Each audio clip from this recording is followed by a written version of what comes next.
Hello सा welcome back to my YouTube channel. और इस व्लॉग में भी आपका स्वागत है, जिसके अंदर सिर्फ सुबह सुबह मैंने खाना ही बनाया है। बाकी का सारा काम छोड़कर मैं सिर्फ इन सीटियों को देख रही हूँ, क्योंकि ये सबसे बड़ी टेंशन है। क्योंकि इन सीटियों को तोड़ने का संकल्प जो मैंने लिया है वो सबसे ज़्यादा भारी पड़ेगा।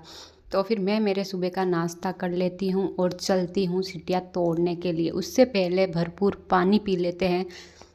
भरपूर पानी से मतलब है कि ऐसी अवस्था में मुझे सबसे ज़्यादा पानी पीना चाहिए, क्योंकि अदर डे भी आपको डॉक्टर ज़्यादा से ज़्यादा पानी पीने के लिए कहते हैं। तो फिर ऐसी प्रेगनेंसी की अवस्था में तो आपको दिन में 7 से 8 गिलास पानी पीना ही चाहिए। तो सीटियाँ तोड़ने से पहले तो मेरे मन में ये धारणा महसूस होती है कि क्या ये काम मैं कर पाऊँगी, क्योंकि मैंने कभी ये काम किया नहीं है। तो फर्स्ट डे देखते हैं मैं कितनी क्या सीटियाँ तोड़ सकती हूँ। यहाँ पर भारी नुकसान में मतलब कि बाजरी टूट भी गई थी, कहीं पर नुकसान हो गया था, देखो आप अच्छे से। तो फिर इसलिए मेरा बार बार ऐसे मन करता था कि नुकसान हो रहा है वो अपने घर में ही हो रहा है, तो फिर क्यों ना मैं ही ये काम कर लूँ। तो फिर झोली बनाना मुझे आता नहीं है। 3 घंटे लगातार मैंने सीटियाँ तोड़ी थी, घर के पास से पूरी लगभग मैंने सीटियाँ ले ली थी। उसके बाद में इतनी इकट्ठी की, हाथों में तो ज़रा भी दम नहीं था, पर ये कपड़े हैं वो मुझे पड़े पड़े खटक रहे थे। तो फिर इनको भी धोकर सुखाया। शाबाशी कोई दे या ना दे, मैं खुद को अपने आप को शाबाशी देती हूँ कि जो काम मैंने कभी किया ही नहीं है उससे मतलब कि मैंने ऐसी कभी नहीं सोचा कि ये काम मैंने कभी नहीं किया है तो मैं करूँगी भी नहीं। तो 3 बजे की चाय पीकर मैं सब्जी काट देती हूँ, क्योंकि अभी बारिश का मौसम बना रहता है, तो कभी भी बारिश भी आ सकती है, लाइट भी जा सकती है। और यहाँ पर जहाँ बाजरी इकट्ठी मतलब सीटियाँ इकट्ठी करनी है, वहाँ पर आधी सीटियाँ बनाने तोड़ी है, तो आधी तो डोके के समेत ही सीटियों का सत्यानाश कर दिया।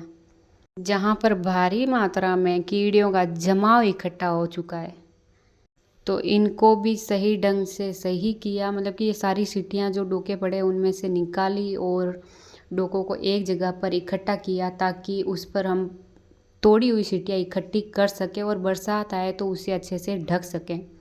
मुझे तो एक बात समझ में नहीं आ रही कि बन्ना तो 25 से 26 साल गांव में रहे हैं, उनको पता होना चाहिए कि कैसे क्या काम करना है। मैं तो बस टाइम पास के लिए टेम्परली ये काम कर रही हूँ, फिर भी मुझे लगता है कि मैं सही चल रही हूँ।